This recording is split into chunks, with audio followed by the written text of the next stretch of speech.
I'm gonna demo some reps and then we'll talk about it.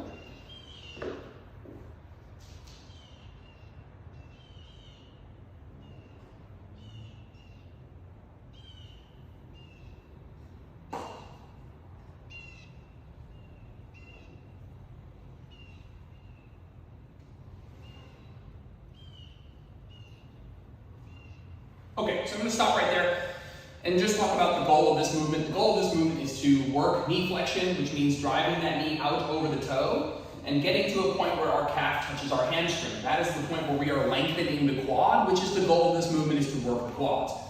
It's not a Bulgarian split squat. We are not having a big forward lean and a vertical shin.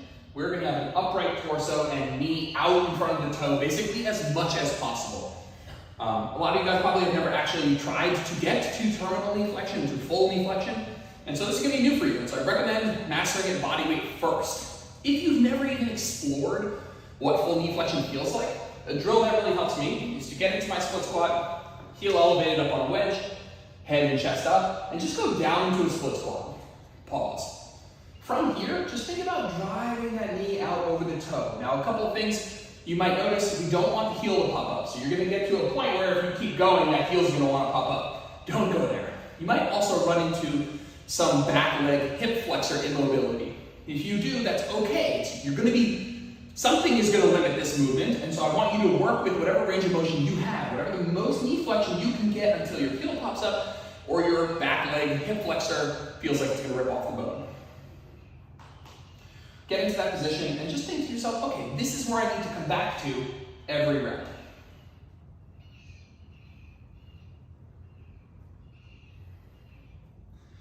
Now, whenever we're working with really end ranges of motion, just want to caution very gently, we want to be doing this under control. We are not bouncing out of that bottom position, right? We're working with very end range knee flexion here, and so while it can be one of the best exercises for knee health, tendon and joint health, we just want to make sure that we're honoring the movement and we're not bouncing out of the bottom here. What I will say is most of you guys are going to be loading this up a lot less than you think.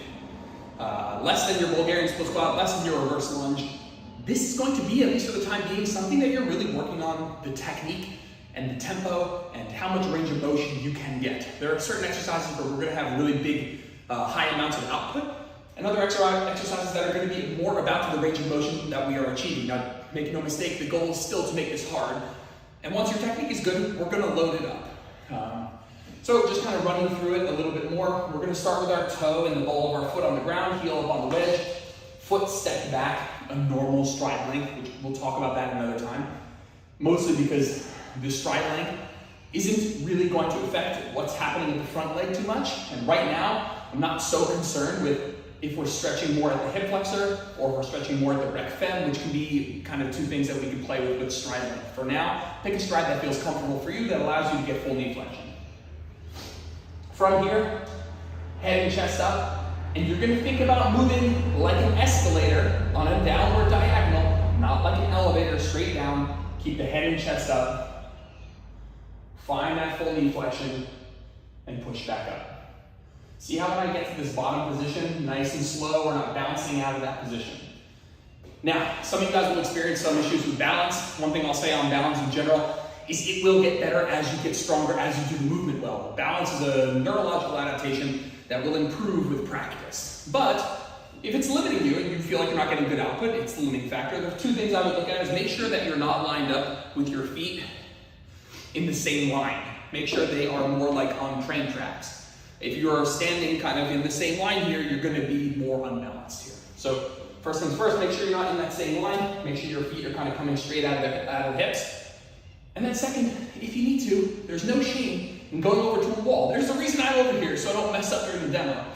And as you're learning the movement body weight, or as you're doing it body weight, which by the way, some people will, it's still going to be extremely challenging, stay near a wall or your rack or something that you can just very gently touch for balance. Now, if you get to a point where you're ready to load it up, but you still want that balance, that help of just being near something to touch, we can do what's called ipsilateral loading, which means holding a dumbbell on the same side as the front leg, and just keeping this left hand free for you to kind of gently touch the wall, and you'll find that you actually probably have better technique and better output that way.